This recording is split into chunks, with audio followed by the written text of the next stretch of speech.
What's up, everyone, and welcome back to a brand new episode of From the Lions Cove podcast. I'm your host, Marcelo, and today we have a very special guest, my man, Sean Finucane. Sean, it's great to have you today on the podcast. Thanks for having me, man. Yeah, so I've known Sean for a while. I don't remember when or how, but I've known Sean for probably like 3 or 4 years here, probably since like our freshman year. And Sean has been very involved on campus and obviously off campus as well. Sean being a live content creator for the MLB starting in January. So that's awesome. Sean's also a part of the JCU baseball social media team and the content team. And also, too, Sean had an internship with the Lake County Captains this past summer. So that was awesome. So for those that don't know who the Captains are, they're a farm system team for the Cleveland Guardians. So pretty awesome. But yeah, Sean, I'm very excited to get into questions, and it's going to be great. Yeah, looking forward to it. Happy to be here. Sweet. So obviously, working with Major League Baseball is huge. So what's one of the most exciting or surreal moments you've captured so far during your time? Wow. I mean, it's been pretty short so far. I've done about, I'd say, 5 games. But I mean, probably opening day. I mean, that was pretty neat. I mean, going there a ton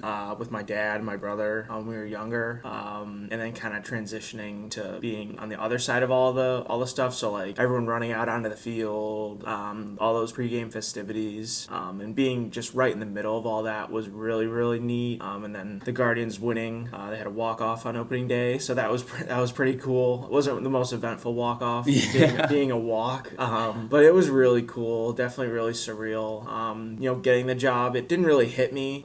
Hey, you're working for Major League Baseball until kind of opening day. I was like, oh wow, like kind of took a step back and I like looked out on the field. I was like, wow, this is pretty neat. So yeah, I think last year was my first time ever going to an opening day because like my family like we're all baseball fans, but like we're mostly diehard Cavs fans. Like we try to go to at least 3 Cavs game a year. Browns not so much, but with the Guardians, that was my first time going last year, and it was awesome. Like opening day was packed, like everyone was having a great time, and definitely being there and seeing just like the open crowd, and I'm sure being on like the field, right? Because you're on the field. Yeah, it was nuts because at least I was talking to my coworker, and when we're switching between photo wells between first base and third base, or if we want to roam around the ballpark to get different angles and shots, I asked her, I was like, oh, did we just cut through the stands to go on the photo wells? And she's like, oh no, we just walk on the field. And I was like, what? We just walk on the field? So opening day or whatever, moving from different photo wells like during the game, it just felt off to me because I was like, I'm not supposed to be here, but I'm like, wait, I kind of am. So it was definitely really neat. And then even the other day, I was switching photo wells, and the Yankees were in town on Wednesday, and I'm switching from first base over to third base, and I got to walk past the Yankee dugout, and as I'm walking by the dugout steps, here comes Aaron Judge, and I'm like, holy cow, this guy's enormous. So I mean, that was pretty crazy, but the whole being on the field thing's really cool.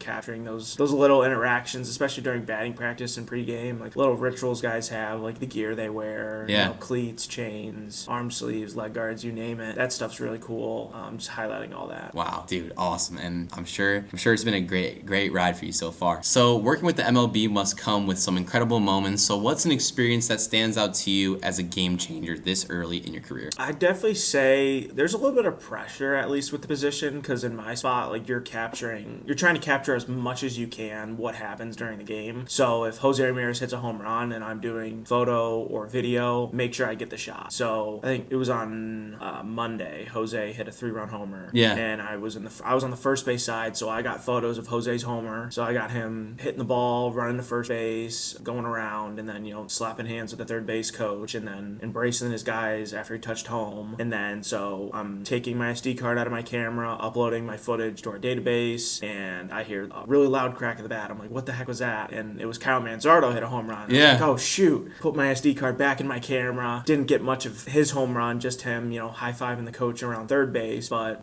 trying to get everything is definitely a little stressful. And then once you get all that, I mean, you got to get it up as fast as you can because the teams will use it. So the Guardians social media team might want to use it. MLB might want to use it. And then also, I didn't realize this until I started working there, how many different like MLB social media channels there really are. So there's a Spanish channel, there's a Dominican channel, there's a European channel. So there's more than one, but definitely, they all are under, the one Major League Baseball social media channel itself. But they're not the only ones who use the content. So it's definitely, you don't know who's going to use your stuff if and when, but make sure you get as much as you can in that moment. Yeah, because I know, when someone hits a big shot or someone hits a home run, like it's going right up to the social media page and it's going on all the Instagrams, all the Twitters, like everything. And funny story, so when John Kenzie Noel, when he hit the homer, me and my best friend Dom, were there, and the MLB TikTok like posted us, and then it was on like Twitter, and it was on like a bunch of like other stuff, just like a montage of people in like the stands, and we happened to be one of them. And it was crazy like how fast like those shots came up, and how you're getting shots of people in the stands like celebrating after a big home run, or you're getting shots of just like the player going around the bases and you see everything in the back. So I mean, there's definitely a lot of pressure to get everything up, and even with like, for example, like podcasting, like just trying to find ways to get it right on time for your viewers and your audience. So it's definitely a lot of pressure, but obviously you've been doing a great job here at Carroll, so I'm sure it definitely translates over to the MLB. Yeah, definitely. So how did you land your first role with the Captains, and what did you take away from that experience? Because the Captain Stadium's like 15 minutes away from me. Like I would always go to games when I was little, and it was always awesome. So just talk about that. So what was it? That was last summer. So the summer before, I'd worked for Tennis in the Land, which they host a WTA women's event every summer downtown on the east bank of the Flats. Okay. And so it's like a week-long tournament, and so I got an internship there, and started to kind of build a little bit of a portfolio, and then started to kind of take over the John Carroll baseball, and then shooting football, basketball, and all that. And then I interviewed, because at the time the social media manager, she came here to speak to a class, and so I went to that, met her, kind of networked, and then their interviews, or no, the job posting came out, and so sent her an email saying, hey, I applied, all this and that, and then I interviewed. I thought it went really, really well. Just kind of the philosophies I had with social media and theirs were fairly similar, and just kind of what we like to do and like to accomplish. So I ended up getting an email about 2.5 weeks later, hey, here's your offer letter, and I was stoked. I couldn't wait. I mean, even the ballpark 25 minutes from here, I couldn't beat it. Yeah, because I mean, I'd interviewed for a position down in Akron with the Rubber Ducks, and I was like, man, that's like an hour, especially for 7 o'clock game. Like I won't get home till about midnight. But yeah, it was awesome. It was an awesome time up there. Got to work with some awesome people, awesome players. Got to work with Travis Bazana at the end of the year. That's so cool. Which was really neat. He was super, super friendly, really nice, and met some awesome people there. Logan Petoskey, who's the play-by-play announcer on MLB TV. He's a John Carroll alum, which was really cool. Got to work a little bit with him. He had a little bit of hand in social media when we were doing like memes and stuff after wins or losses or whatever it may be. So he was awesome, really great to work with. But overall, just a great experience. They ended up winning the league championship, so champagne, beer shower in the locker room. So I got to capture all that. But yeah, minor league baseball's fun. It's cool. I mean, I went to a couple games when I was younger. Never thought I'd work there, but it was really, really neat. That's for sure. So. Yeah, and also too, like they have like fun nights. I think they have like the Star Wars night. Yeah. They have I know like they have fireworks, obviously. Didn't they have like a Star Wars or something like that? Yeah, they had a Star Wars night with yeah, they had like special like jerseys, yeah, like Mandalorian themed jerseys. But yeah, we did a bunch of other stuff. Like on social media, at least went viral. Like we had, I took like photos of the stuff and it got posted, but they put toilet seats behind home plate for like as like actual seats for like fans to sit at during games, and it went viral like all over Instagram. Like ESPN picked it up, Bleacher Report, John Boy, like every new big sports news outlet like picked it up. It was crazy. It blew up. Because my boss had texted me and it was like, hey, do you have that little short video of like the toilet seats that we're gonna put out in the morning? And I was like, oh crap, I forgot to do it.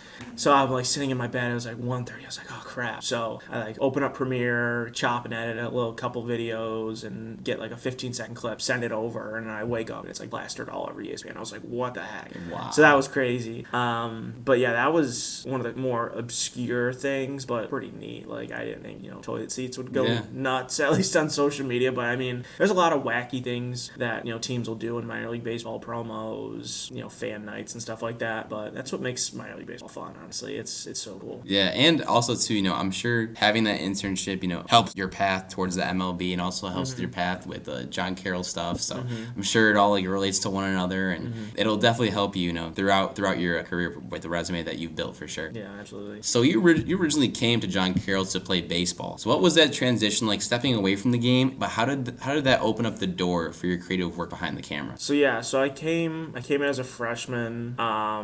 Going into the fall, like I was just this little kind of scrawny freshman, just trying to play college baseball. And then got through fall ball. Started to build relationships with like all the guys. Even the guys that are seniors this year, like we're all super close. All really good friends. But so I played for 2 years. And then my spring of my sophomore year, we were practicing out on the football field. I believe it was in probably early February. Went to go catch a ball before it hit the turf, and my glove got caught in the turf, and I fractured my wrist. Ooh. So I ended up missing the rest of the spring, and so with that, I was just trying to find time to just like do something, because like I couldn't practice, because I could throw, but I couldn't catch. I couldn't catch a baseball because that was my glove hand that I fractured, so I had a brace on, and so I was just trying to find time, or find something to fill my time. And so my mom had an old camera or whatever, so I was like, you know what, I'm just gonna go to games and take pictures. So we were rained out at home, and so we ended up playing at College of Worcester, like an hour south. And so I took my camera, drove myself on a Saturday, and just went and took pictures for 4 hours and just kind of hung out. I was like, this is pretty fun, because I was still involved, I was still around, Yeah. but I was able to kind of do something else, which I found a lot of fun doing. So kind of throughout the rest of the year, kept taking my camera to games, whether it was home or if it was an away game that was close, I would just drive myself and go. And they just kind of started to like really enjoy it. And then we won the OAC championship that year. And at that same time, I was taking like a graphic design class, or the intro to digital media class at Photoshop. So I was messing around on Photoshop, just kind of making random stuff. And then I just started making like graphics and stuff. So like I made just like an OAC championship graphic, because I honestly thought we were going to win the tournament, and I was like, let me just make something. If they don't win, they don't. If not, then I just practice making something, and I'll just use it as experience. But they ended up winning the tournament, and I like just posted the graphic to my Twitter, because at the time I wasn't working for the sports information department. Yeah. Because as of like I don't even know, like a month and a half ago, I hadn't touched a camera in like 6 years. Not 6 years, but a good amount of years. And so posted it like blew up, and I was like, what the heck's going on? And then so I sent it to Owen Gerba, who ran the social media. Yeah. Sent it to him. He posted it. Like it blew up. Like, and so kind of from there, it was like he was like, hey man, you want to help out with like social media and the graphics? I was like, absolutely. Yeah. Because I was trying to contact Joe Ginley, who runs the sports information department, who's my boss now, who's amazing. I was trying to contact him to like get into sports info, but they had so many people on staff they couldn't hire anyone, or it was kind of something like that. It was just a super busy time on campus. So, and then they won the OAC championship. I was sending Owen graphics to posts and stuff like that. And so throughout the summer, started talking to Joe, and then I went on board with sports info in the fall, and then had a meeting with Coach Bell right before the fall semester, like, hey, I'm done, like I want to go all in on this social media thing. And he backed me all the way through and was like, hey man, like take it and run with it. So running Twitter, Instagram, kind of if he needs anything, whether it's like a newsletter, something to send to parents, kind of whatever he needs, I'm there for it. And so it's just been amazing. Working with 70 plus dudes has been awesome. They're amazing to work with. Being there for them to like capture moments and things like that, whether it's a home run, a smile during batting practice, like it doesn't really matter what it is. Like I just love doing it, and being there for those guys to capture their collegiate career has just been awesome. So wow, awesome, dude. Obviously going through like injury and stuff, you definitely have a lot of time to sit and think. And it's tough, man. Yeah, it's definitely tough, and especially when you stop playing like the sport that you love, but you end up realizing it's there's always something more than just the game. It's not the end of the world. Yeah, it really isn't. Yeah, it's definitely not. I'm a prime example of that from the basketball. From playing basketball to then now doing this like podcasting stuff. There's so many ways and so many things that you can go and do just without sports. But you could obviously still be involved with sports. This podcast is more like sports related, but the love for sports will never die. But definitely an incredible journey. And dude, that's like crazy how like you just found your mom's like old camera. Yeah, like when we'd go on like trips as a family, my mom would always bring it around, and I was like, oh, let me see it. So I'd always take pictures of stuff when I was younger. And then for Christmas, I forget what year it was. It was in high school, I think, or middle school. It was middle school. I was in like ski club, so like we would go to like Boston Mills or Brandywine on like Fridays or whatever after school, and I was like, oh, I wish I had like a GoPro. Yeah. So I asked for a GoPro for Christmas, and I got like a little tiny GoPro, and I would like put it to the top of my helmet, or like I'd have like a big selfie stick. I'd put it on, Yeah. like take videos of myself snowboarding. Like I thought it was so cool. But like that, and then like I loved watching YouTube when I was younger. Like, Oh, yeah. my biggest influence had to have been Casey Neistat. Like, Really? I loved watching his videos just as from like it was like it didn't matter like what kind of video it was always like a story the whole way through. Like it could just be like a review of a phone. It would be like from the jump, like storytelling all the way through. Like I really enjoyed watching his videos.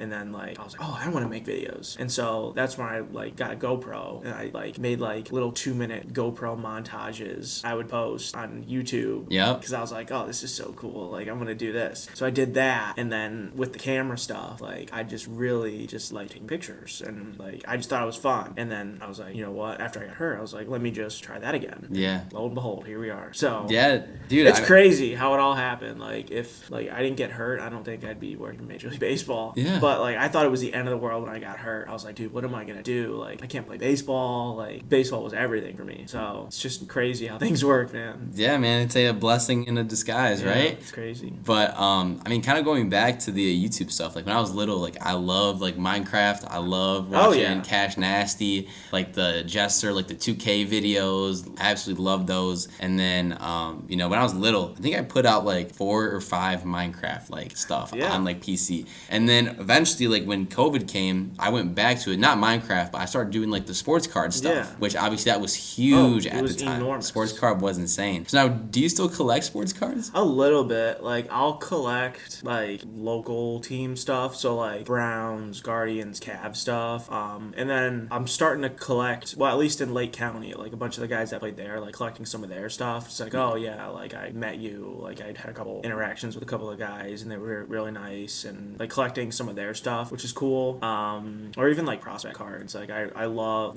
my favorite part about minor league baseball is like the prospects. Yeah. Like all these guys who like just got drafted, and they're like, yeah, this guy has like a super high floor and like a huge ceiling. Like these prospects who have endless potential, and they're like 16 years old. It's like, what are you talking about? You're 16. So, but then you see him, you're like, oh wow, that guy's pretty good. So like that stuff's really cool to me, because when they get to the big leagues, it's all the stars, all the lights, all the cameras are on them. But then in like minor league baseball, it's kind of like, okay, there's some of the cameras, but it's not to that magnitude, so it's a little more laid back. Yeah. But yeah, even like memorabilia, I collect a bunch of memorabilia and stuff. Like I have like a signed Shaq photo, like Dennis Rodman. I'm trying to think, like a bunch of other stuff. Like I just love like the memorabilia stuff. I love collecting probably just as much as like the sports cards and stuff. So yeah, I know. I haven't I guess bought packs in a while, but I know eventually soon I'm going to sell my whole collection and just buy one Drew Brees jersey patch auto. That's the only thing that I want. Just a nice little Drew Brees card that I could put in a nice little box, and then save that for my future kids one day. Yeah, for sure. So what's it been like growing the JCU baseball digital presence? Like just talk about that experience, just joining it and just being a part of that group, because obviously you kind of talked about off camera, social media is definitely tough, finding the time to edit videos, to Photoshop, do like all of that stuff. Yeah, so I have it pulled up. So I took over like the social media accounts in September of 2023. So today's what, 23rd, 4th? 25th. 25th. Wow. So what's that? September to April. Yeah. It's 2.5 years. Well, a year and a half. 2.5. Close to, yeah. I think. Okay. Close to 2 years. Yeah. So no, a year and a half. Oh yeah, a year and a half. Right. Okay, You're right. So it was a year and a half. You're right. Year and a half. So when I took over the Instagram, I pulled up. We had 835 followers, and under a year and a half, we have 1,528. So it's getting close to like 100% jump, which is crazy to me. And then even on Twitter, like we had like 2,500 when I took over the Twitter, and now we're at 3,300. Wow, it's really good. So I mean, I just really wanted to go all in on this because I basically have freedom to do kind of whatever I want, kind of staying within like our guidelines of like not doing anything too crazy, but like at least like graphics, photo, I have pretty much freedom to kind of create what I wanted, especially this year. Like we got brand new like all blue pinstripe uniforms, so I create, so for our game day graphics, like depending on what jersey we were wearing, like if we're wearing the blue pinstripe uniforms, like there's a special lineup graphic for the blue pinstripes and special for the game day graphic. So then creating different graphic templates for wins and losses, lineups, game days, if guys win awards, stuff like that, and then really pushing the video video content in the fall because, we don't play games in the fall. And, especially that's the time where, people are going to visit schools and trying to get recruited. And, most schools aren't really posting in the fall because they'll post a couple photos, hey, we're doing fall ball, this and that. But I really wanted to do a lot of the question of the day stuff, mic guys up, and really showcase the student athlete experience on campus, especially with the brand new turf field we have, really, showing recruits or even prospective students who might just see, the baseball program social media, oh wow, this looks really cool. So showcasing all of that, and, giving these guys something to share. So you mic a guy up, everyone's gonna repost it. Someone post a photo, if I post a photo of a guy, tag him, he's probably gonna repost it on his Instagram story. So getting as many eyes as possible to our account and, really just growing it. I mean, I'm really proud of what I've done. At least I give a lot of credit to Morgan Mattamore, who was my boss at the Captains. She taught me a lot, especially with social media structure, especially on Twitter and Instagram, posting, on carousels, mixing photo, video, graphics, kind of all of that.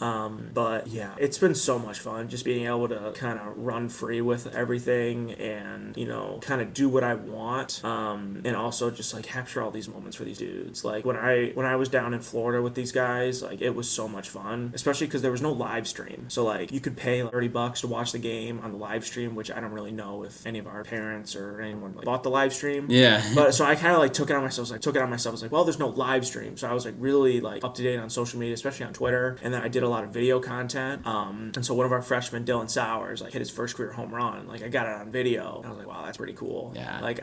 There was no live stream, no nothing, but I got video of his first home run, which was really cool. That was probably one of the highlights of the trip. Yeah. Especially for a young guy. I think it was his third or fourth AB or something. Wow. Got his first career home run or something. It was nuts. It was so cool. I mean, we lost the game, but it didn't matter. It was the end of the trip too, so it was really cool. Yeah, I mean, listen, videos and pictures and all of that stuff, especially if it's a big moment or a big time shot that, or if it's your first career home run, those are videos that you'll just never forget. And that, sure. And that's your digital footprint. It's gonna be there forever. So I have a bunch of videos and pictures saved of just times from basketball games or even family parties and stuff. Just being with family members, pictures and videos are just awesome. I can sit there all day and just look For through sure, old stuff and just watch highlight reels of old NBA players and all that stuff is just very special for sure. Absolutely. So if you can go back in time and give yourself advice before you picked up a camera, what would it be? I don't even know. I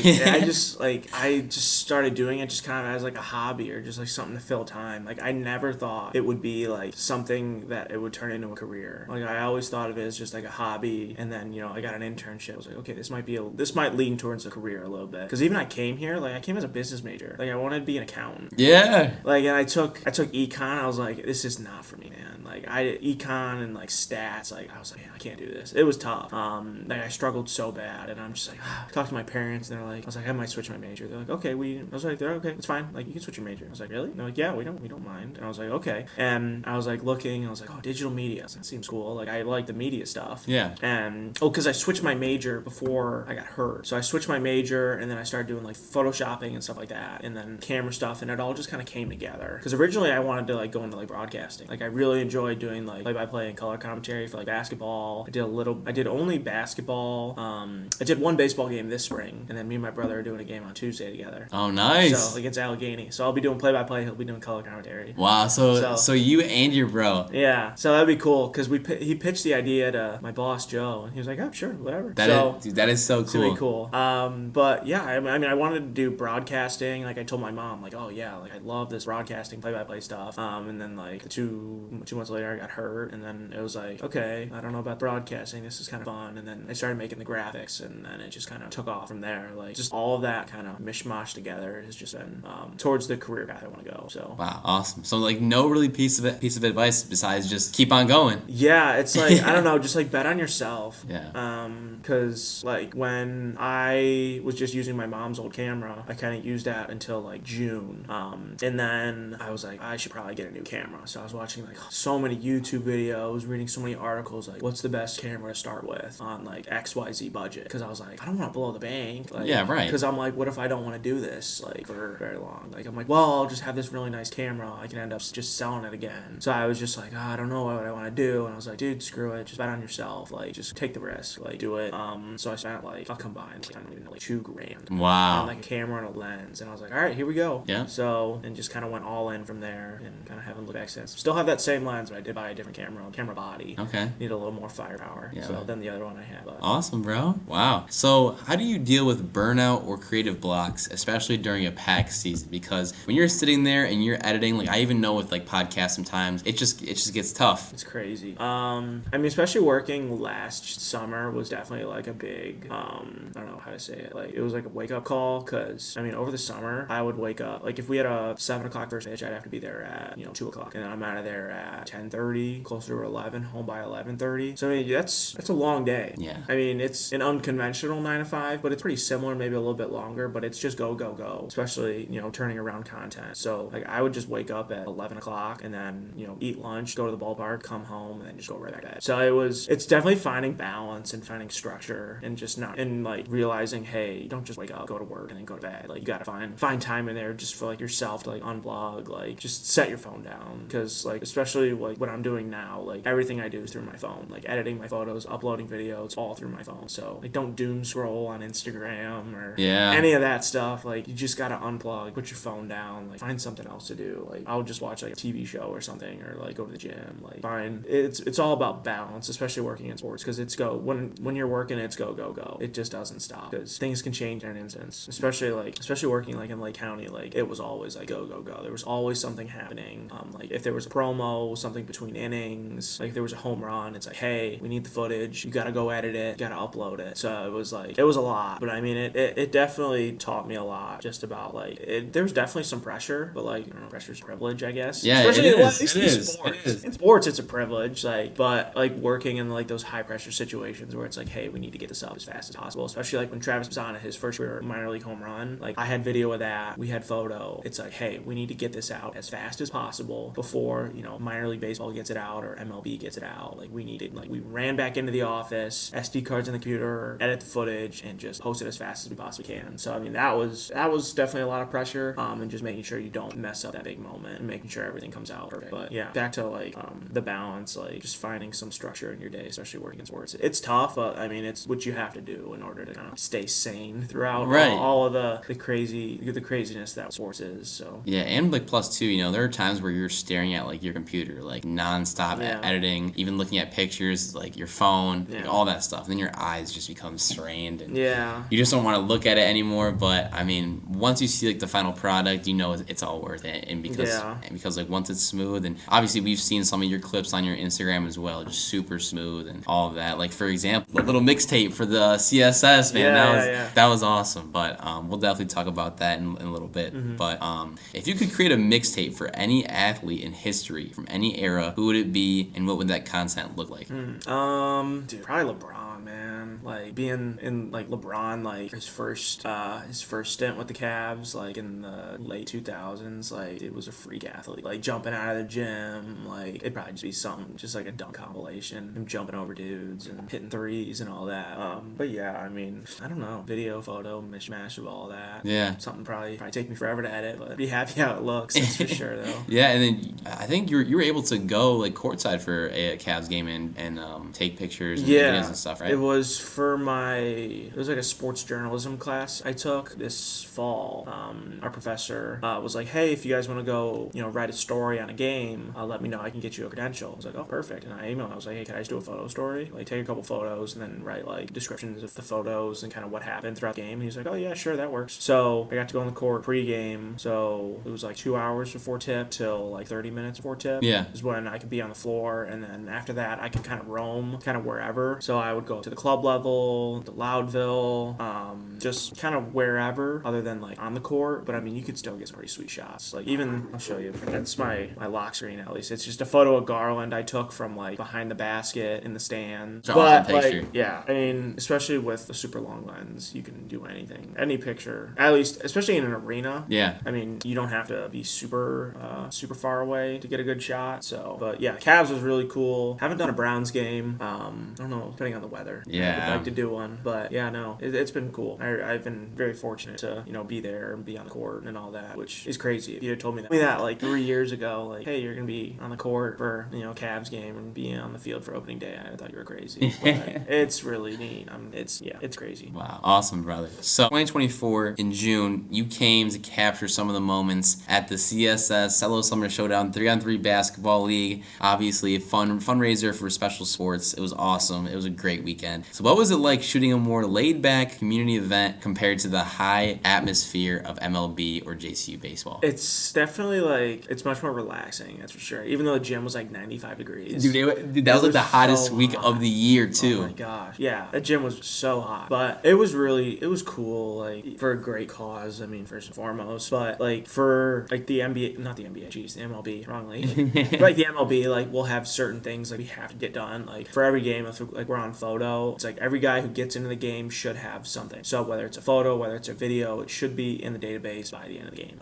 And, for JCU, like, I kind of have that freedom to kind of do what I want, but I still want to make sure I get shots of everybody who gets in. So the pitcher, I normally do the pitcher shots in the first inning just to get them out of the way. Pitcher, infielders, hitters, new pitcher comes in, get those shots.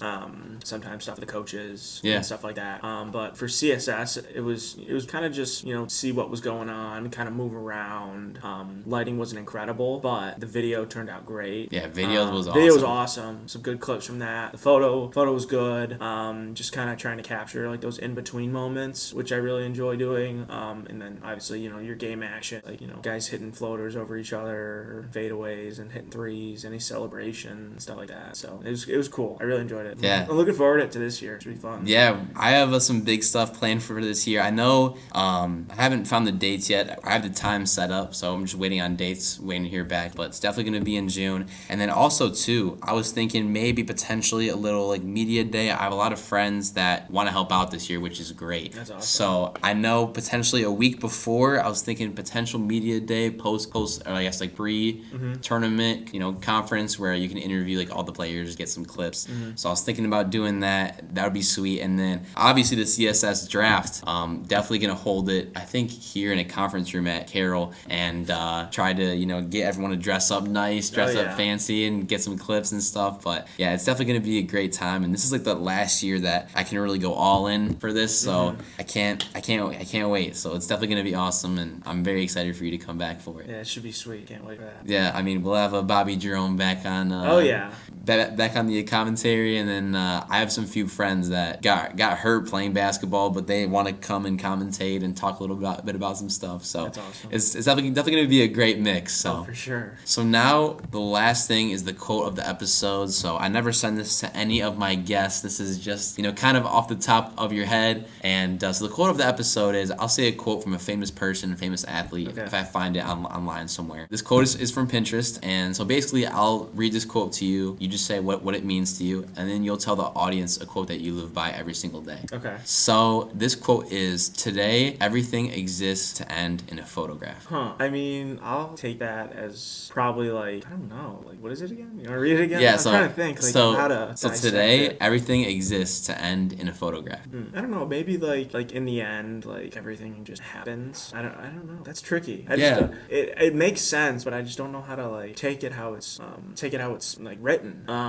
Maybe to like, dude, I don't know. Yeah. I'm just drawing a blank. Yeah. That's crazy. Dude, it was funny because when I saw this, I was like, okay, I was kind of like thinking about it, and I kind of saw this as, okay, like, there's only 24 hours in a day. Just capture like certain moments that you can. But eventually when you fast forward like a month or a week, you'll look back and that day holds a specific memory, holds a specific picture. Okay. But I can see that. Yeah. That makes sense. Yeah, I just thought it was like very interesting. I was like I saw quotes like, oh, like blah blah blah, this and that, but I was like, this was kind of like a little brain teaser. Yeah, a little bit. So now, what's a quote that you live by every single day? I don't know. I'm trying to think, like, if there's like one that's like stuck with me. I mean, my dad and mom, even my mom, Like she would like telling me like even going through school, like if I'm like struggling through like a class or like an assignment, she's like, if it was easy, like everyone would do it. So I try to think about that like whenever like something hard, like something like difficult or hard kind of comes my way, like especially like even like editing or like just it could be the smallest little thing. Like if it was easy, like everyone would do it. So like taking like if it's hard, like if something's like hard or like you're struggling with it, be like there's a reason why you're doing it. So like because if it was easy, everyone would do it. Yeah. So I mean that's definitely one that sticks with me. That's for sure. Awesome, brother. Well, Sean, it was great having you on the podcast. Hopefully you had a great time. I loved going through your journey. Obviously, I've known you for a long time, but it was awesome just to go through everything. And you've done such a great job with all of your work, all of your videography, your photography. I'm very excited for you to come back for the CSS, and it's going to be awesome. And I can't wait to see where you end up in a few years, because I know with the work that you're doing, it's going to be great. Thank you, man. I really appreciate it. Yeah, so that'll do it. Make sure you like, comment, subscribe, share with friends and family. We're on Apple, Spotify, YouTube, iHeartRadio, Pandora. We're on everything. So be sure to keep sharing. Sorry I missed last week. We had a little Easter break, so we got to spend some time with the family, spend some time with some friends that I haven't seen in a while. So we got 2 episodes coming out this week, and potential 1 year from the Lions Cove podcast episode that it's going to be great. I have a very special surprise for it, and it's going to be awesome. So that'll do it, and we'll see you later. Peace.